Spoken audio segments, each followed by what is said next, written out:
1, 2, 3, go. Abonnez-vous. C'est quoi cette mélodie? C'est de cette façon qui s'annonce Tom Shane News.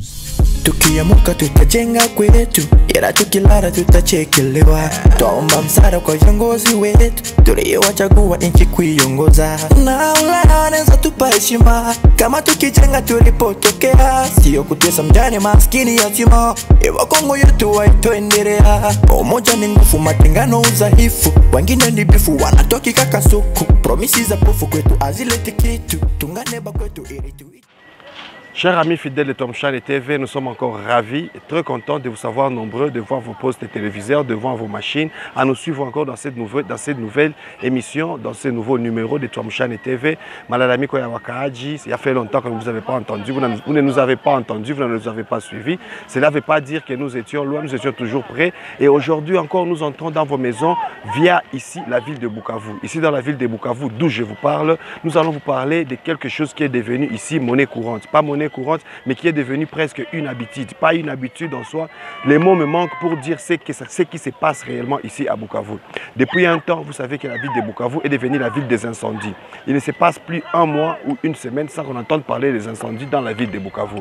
Ici, là où je me trouve, chers amis de Tom Shane TV, ici, c'est là où on appelait Kanzaïr. Kanzaïr, c'est dans la commune de Kadutu. Vous allez remarquer avec moi que tout a été calciné ici, derrière moi. C'était dans la nuit du 3 juin de cette année. Pendant la nuit, un feu survenu de nulle part. Vous allez l'entendre dans les interviews que nous allons faire avec les habitants d'ici. Mais ce qui est vrai, c'est que la ville de Bukavu n'est plus seulement ce qu'on a connu de Bukavu avec tout ce qui se disait bien avant. C'est devenu aussi maintenant la ville des incendies.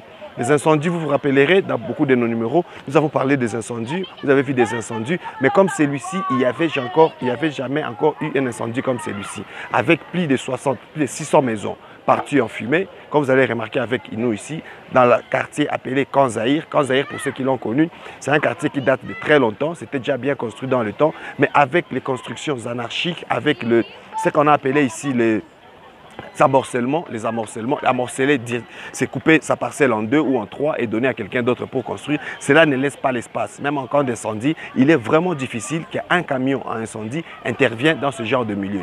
Dans la nuit du 3 juin de cette année, ce qui s'est passé ici était encore non vu ici à Bukavu.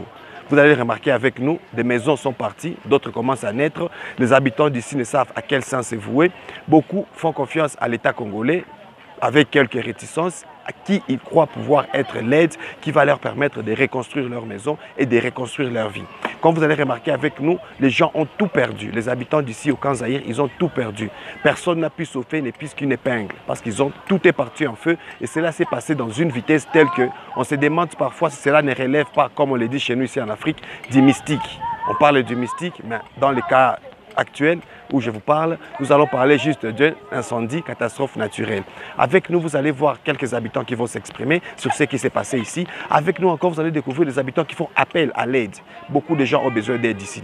Aide en alimentation, aide vestimentaire, aide dans tout, scolarisation aussi des enfants parce qu'ils ont tout perdu. Beaucoup ont perdu leurs documents aussi, les documents des études, les documents de travail, les documents parcellaires. Et cela crée un grand problème. Ce qui pousse certains d'autres à s'effrayer, à augmenter leurs parcelles en poussant leurs bornes. Les bornes, ce sont des bétons qu'on établit dans le sol pour marquer l'espace qu'occupe une parcelle. Mais avec les pertes de tous ces documents-là et les formalités qui prennent du temps ici chez nous, les gens se permettent de déplacer leurs bornes pour gagner beaucoup plus d'espace qu'avant.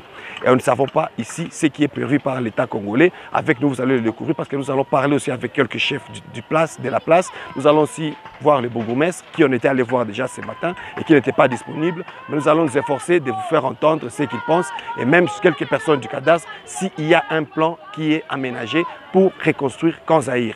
Chers téléspectateurs, amis de Tom Shane TV, nous allons faire un tour sur les restes du Kanzaïr qui est en train de se reconstruire petit à petit. Mais est-ce que ces constructions vaut la peine d'être faites ici, à cet endroit, ou est-ce que l'État devait prendre en charge la relocalisation ou la urbanisation de ces lieux? Avec nous, vous allez le découvrir. Chers amis de Tom Shane TV, allons faire un tour dans ce qui reste du Kanzaïr. Tukaona moto inaanzia hii ngambo ya soko ya Makala. Ngambo ya soko ya Makala hapa Yuluyulu. Shewe tuko chini kadogo tukawaza moto haitatufika hako. Me tukashangala moto kende na ruka. Mpepeo moe hivi kapitaka ile mpepeo sasa ikende na rusha moto. kiende narusha moto, tukaona manyumba zinaenda zinawaka. Sasa tukashangala nyumba zinalungula make zenye hatukuwazia hata kazi zinaweza lungula. Bona mpaka saa hii, kwa saa hii tuko tu hivi kisi mnatuona ba sinistre. Hatuna kitu, hatuyapata msaada ya kujengewa. Tuko tunapata msaada ya chakula, tunashukuru kwa hayo. Lakini msaada ya kujengewa, kuleta muti linjanja tukaa tuyapata. Na ndio vile tungaliki tu tuko tunalala mabashe, tunashukuru na UNICEF tuletea mabashe. Tuko tunafunga vile mabashe tunalala mona watoto vile. Lakini kwa upendo wa Kristo mkiwezeshwa, mkitusaidia, mnaweza kuwa myakosea, mnaweza kuwa mnafanya kazi ya Mungu. Na ingine Mungu wa mbinguni anaweza. Juu Mungu alituokoa na jamaa zote, hatukupoteza hata mtu. Shie wote tuko hai. Tulipoteza vitu, manyumba zinahomba, lakini shie wote tuko wazima. Tunashukuru Mungu kwa ile. Lakini ile moto vraiment hatukujua ili kuyaa. Shie wote hatuna hata sanse ile moto. Tuliona tu moto inawaka, kurai kukuwaka. Na ya wakaka gisi liwaka. Moto inawakaka ndio, ya wakaka gisi liwaka. Iliwaka kabisa hapana. Ilikuwa inapanda inashuka, inapanda inashuka. Inapanda inashuka, maki ilikuwa inaenda masanse yote, ilikuwa inatake musanse zote. De façon que na nyumba zetu tulikuwa tujatandra ko zililungula tu. Sasa vitu ya vile tujue kama ni nguvu za giza, tujue kama ni mapenzi ya Mungu. Basi tunashukuru Mungu kwa gisi tuko, ile inatosha kwetu. Amjambo tena jambo. Sasa mimi ni Edouard Kalemurima, niko chef d'avenue Kanzair. Tulikumbwa na musiba, ilikuwa le 3 ya hii mwezi. Tulikana kupata tena shida ya moto, ajali ya moto ambayo ilipitikana usiku ya le 3. Au fait tulikuwa hatukuwa na jiatendre kwa vitatokea. Megisi ni shida ilitokea, basi tulikamata gisi iko. Lakini ya kwanza tunaambia population yetu ya Kanzaire pole toujours, na kila kitu ni pole pole na kitapita, na tujitie moyo, tungane mkono, kila kitu kinakuwa na mwanzo na mwisho. Na kwa kufata tunashukuru watu ambao walisha tuvizite kwa msaada mbalimbali ili juu ya servir watu ambao wanakuwa katika shida. Tunashukuru Bwana Trésor Mutiki ambao alitoa vitu vyake kama vya kukula kwa ajili ya watu ambao wanateseka na wanaishi ndani ya nyumba ya makimbilio. Tunakuwa osi na Bwana Namir Kantitima ambasha tutembelea, tunashukuru sana. Tunashukuru aussi gouvernement, entre autres excellence monsieur le gouverneur Tongo Abidjekasi. Jana tutembelea naye, akatuachia vya kukula kama vile mchele, akatuachia na maharagwe ya kukula. Tunashukuru sana. Na kwa sasa shida watu ambao wanakuwa wanapitia ndani kule ku nyumba makimbilio, kunakuwa shida nyingi sana. Entre autres, je peux citer ma maladie, disons malaria zinakuwa ndani. Tunakuwa na watu ambao wanaanza kuwa na shida ya vilulu kuwalumiwa kwa kukosa kudesinfecter ile nyumba kwa. Watu wanakuwa wanapitia shida mbalimbali, na hivi chakula haiko, nao ni shida sana. Chakula ambayo nakia kunakuwa kidogo kufatana na quantité ya batu biko mingi. Njo tunajikuta batu kama alikia vile ni mtu atakula ya mingi, bote wanaweza kula soit 2 kg, quantité par rapport si likia ni soit 6 kg par personne. Alors watu wanakuwa katika shida kabambi. Na tunashukuru UNICEF kwa intervention kwa ajili ya maendeleo yalitufanyia kujenga matoilette. Toilette zilikuwa haziko, lakini kwa sasa tunakuwa na matoilette. Tunashukuru sana UNICEF. Na ingine watu wengine wa moyo mwema ambao wanatufuata wajikaze watusaidie, lakini ila tunaomba sana gouvernement itusaidie ku revoir manjia. Vraiment lorsque ile manjia iko revu, vraiment itakuwa mu difficulté toujours. Ok, l'objectif principal est de lutter contre l'incendie, si je répète, pour la prochaine occasion. Donc tuko na si sana gouvernement tunge mkono kusensibiliser pamoja na sie tuangalie kisi instruire population juu ya kulite contre les incendies entre autres pour respecter ma système urbanistique. Ndio maana tulikuwa na si sana kwa viongozi wa inchi na wa jimbo wa kutukujie kumsaada ili tujue kisi ya kwamba hii shida isitukumba tena mara ya ine. Asante sana ndugu Mwariri. Sasa kuna question moja ningependa nikuulize par rapport na ma construction tunasema urbanisme na cadastre.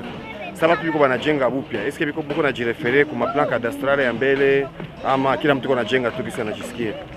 Wewe en tant que chef ngambo yako uko na procéder aye. Sasa mtu anatajenga tena. Kwa sasa mtu uko natajenga tuko na ba jeune babalijitoa ku kunzi ya sécurité na tunatumika pamoja na chef de quartier de Bende, tunatumika na bourgmestre Muranzikire, tunatumika kwa objectif ya kulite contre kujenga nyuma ya borne au kuiba plan ambao ilipanywa na watu wa urbanisme.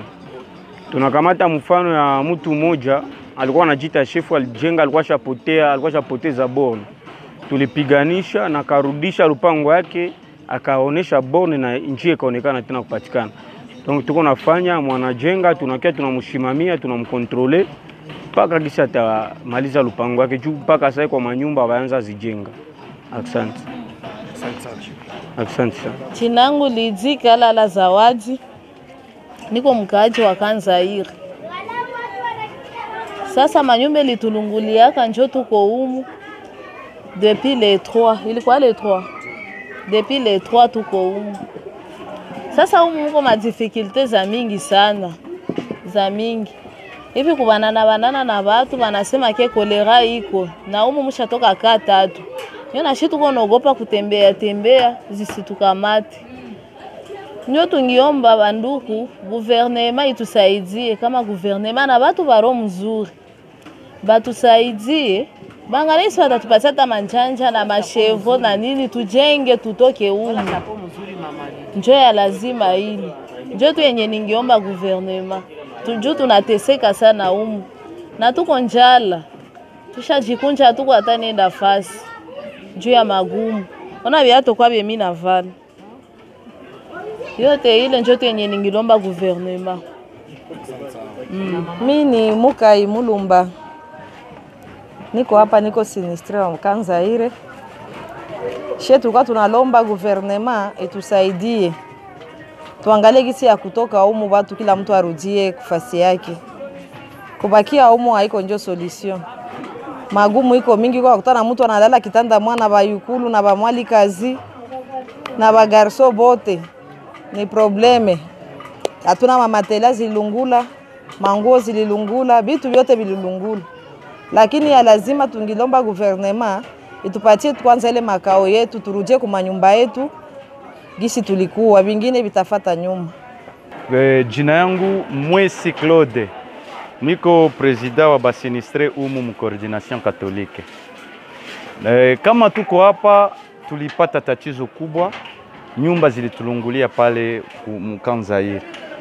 Plus de 400 maisons et quelques comme ça. Sasa hatukukuwa na kwa kukimbilia, hatukuwa na kwa kwenda, ndio maana tulikuya hapa, tulikimbilia hapa.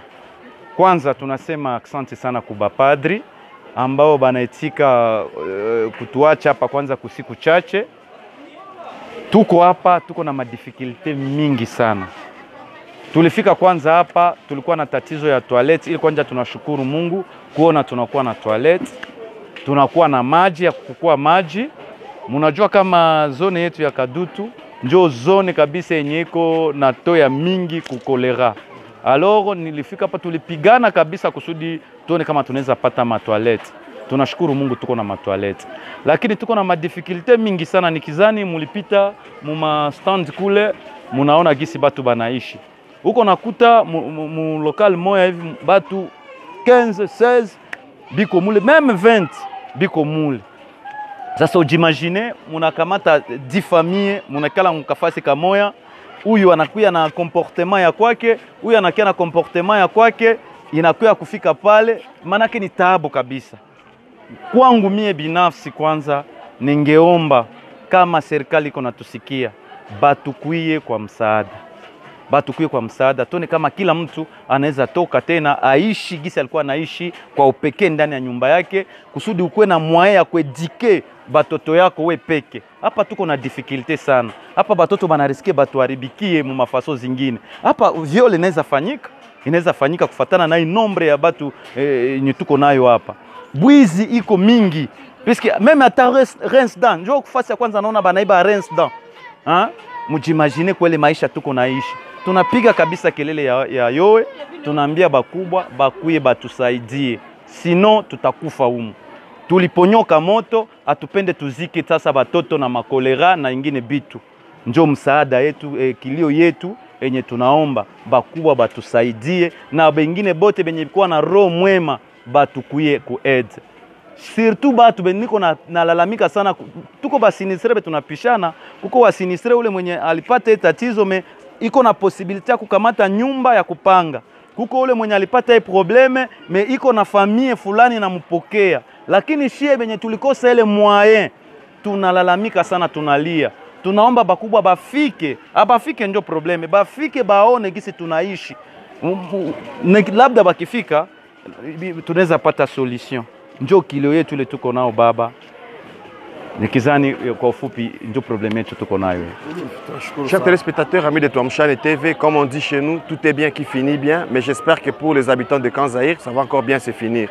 Avec nous, vous avez marché dans le camp Zaïre, ce qui est maintenant le camp Zaïre aujourd'hui, vous avez fait part de ce qui se passe ici, la situation précaire dans laquelle les gens vivent ici, avec les risques, comme vous avez entendu parler les chefs de camp, les présidents du camp, les risques de viols, de vols, comme ils l'ont bien répété. C'est la première fois qu'ils voient dans sa vie quelqu'un voler une brosse à dents. C'est des choses vraiment qui sont vraiment tristes. Et vous tous qui nous suivez de par le monde, nous vous prions de bien vouloir toucher dans vos cœurs, dans vos poches et voir dans quelle mesure vous pouvez venir en aide aux habitants du camp Zaïre.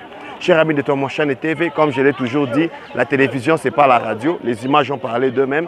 Nous sommes très ravis de vous savoir très nombreux à nous suivre. Et je suis encore sûr que vous n'avez pas oublié, comme nous avons toujours dit, n'oubliez pas de cliquer sur la cloche de notification. Comme ça, vous aurez nos prochaines émissions. N'oubliez pas aussi de nous liker sur nos pages, sur notre page et aussi de nous consulter sur Insta et les autres services sur chaînes sociaux. D'ici là, portez-vous bien et à la prochaine. Muka tutajenga kwetu, ila tukilala tutachekelewa. Twaomba msaada kwa viongozi wetu, tuliowachagua nchi kuiongoza. Na Ulaya wanaweza tupa heshima, kama tukijenga tulipotokea, sio kutesa